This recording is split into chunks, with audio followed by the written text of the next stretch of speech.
که ببون چی ایوانی تو هم گلی هم ریحانی تو هم دردی هم درمانی oy dilberin aman ole fakiye seyrum nedi böyle nahveşeki kurban ole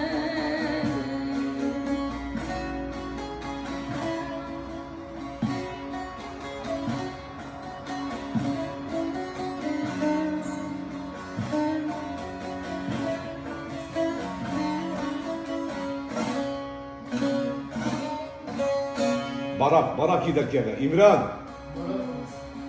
Aman Zeynep'im geliyor da yine bugün senden sevilmez zarlık, yıkılmaz zarlık. Aman Zeynep'im de hiç güzeldi de yine bugün sevilmez zarlık, yıkılmaz zarlık.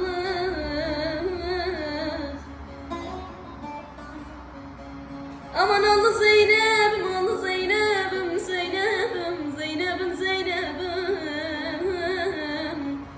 Valla burada gör.